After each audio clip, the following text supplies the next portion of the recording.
Teses do Superior Tribunal de Justiça. Edição 57, Crimes contra a Administração Pública 1. Tese número 1. O princípio da insignificância é inaplicável aos crimes cometidos contra a administração pública, ainda que o valor seja irrisório, porquanto a norma penal busca tutelar não somente o patrimônio, mas também a moral administrativa. Súmula 599 do Superior Tribunal de Justiça. O princípio da insignificância é inaplicável aos crimes contra a administração pública.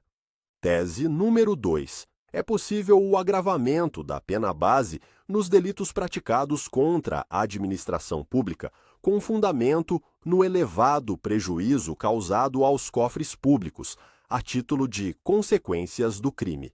Tese número 3.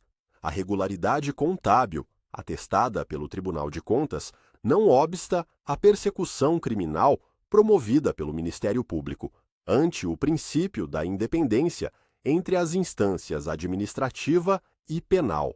Tese número 4. A agravante prevista no artigo 61, segundo G, do Código Penal, não é aplicável nos casos em que o abuso de poder ou a violação de dever inerente ao cargo configurar elementar do crime praticado contra a administração pública. Não há bis in idem na incidência da agravante genérica prevista no artigo 61, segundo G, do Código Penal ao crime de fraude em licitação, uma vez que a violação do dever inerente à função pública não integra o tipo previsto no artigo 90 da Lei 8.660 e 6.993. Tese número 5. Somente após o advento da Lei 9.983 de 2000, que alterou a redação do artigo 327 do Código Penal, é possível a equiparação de médico de hospital particular conveniado ao Sistema Único de Saúde, SUS, a funcionário público, para fins penais. Tese número 6. Os advogados dativos, nomeados para exercer a defesa de acusado necessitado nos locais onde não existe defensoria pública, são considerados funcionários públicos para fins penais, nos termos do artigo 327 do Código Penal. Tese número 7. A notificação do funcionário público, nos termos do artigo 514 do Código de Processo Penal, não é necessária quando a ação penal for precedida de inquérito policial. Súmula 330 do Superior Tribunal de Justiça. Tese número 8. A prática de crime contra a administração pública por ocupantes de cargos de elevada responsabilidade ou por membros de poder justifica a majoração da pena base. Tese número 9. A elementar do crime de peculato se comunica aos coautores e partícipes estranhos ao serviço público. O peculato corresponde à infração penal praticada por funcionário público contra a administração em geral. Denominado crime próprio, exige a condição de funcionário público como característica especial do agente de caráter pessoal elementar do crime, admitindo-se o concurso de agentes entre funcionários públicos ou equiparados nos termos do artigo 327, parágrafo 1º do Código Penal, e terceiros, desde que esses tenham ciência da condição pessoal daqueles, pois referida condição é elementar do crime in tela, artigo 30 do Código Penal. Tese número 10. A consumação do crime de peculato-apropriação, artigo 312, caput primeira parte do Código Penal, ocorre no momento da inversão da posse do objeto material por parte do funcionário público. Tese número 11.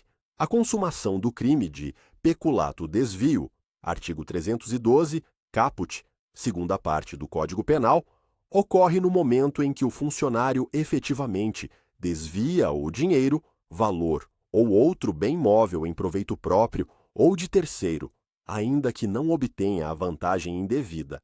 Tese número 12. A reparação do dano antes do recebimento da denúncia não exclui o crime de peculato doloso diante da ausência de previsão legal, podendo configurar arrependimento posterior, nos termos do artigo 16 do Código Penal. Tese número 13. A instauração de ação penal individualizada para os crimes de peculato e sonegação fiscal em relação aos valores indevidamente apropriados não constitui bis in idem. Tese número 14. Compete à Justiça Federal o julgamento do crime de peculato se houver possibilidade de utilização da prova do referido delito para elucidar sonegação fiscal consistente na falta de declaração à Receita Federal do recebimento dos valores indevidamente apropriados. Tese número 15. Compete à Justiça Federal processar e julgar desvios de verbas públicas transferidas por meio de convênio e sujeitas à fiscalização de órgão federal. Tese número 16. Não há bilateralidade entre os crimes de corrupção passiva e ativa, uma vez que estão previstos em tipos penais distintos e autônomos, são independentes, e a comprovação de um deles não pressupõe a do outro. Tese número 17. No crime de corrupção passiva, é indispensável haver nexo de causalidade entre a conduta do servidor e a realização de ato funcional de sua competência. Tese número 18.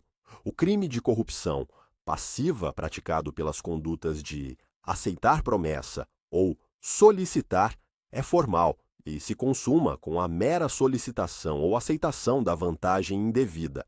Tese número 19.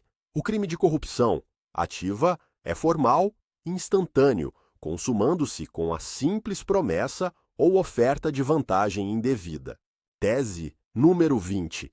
Não há flagrante quando a entrega de valores ocorre em momento posterior à exigência, pois o crime de concussão é formal e o recebimento se consubstancia em mero exaurimento. Tese número 21. Comete o crime de extorsão e não o de concussão o funcionário público que se utiliza de violência ou grave ameaça para obter vantagem indevida.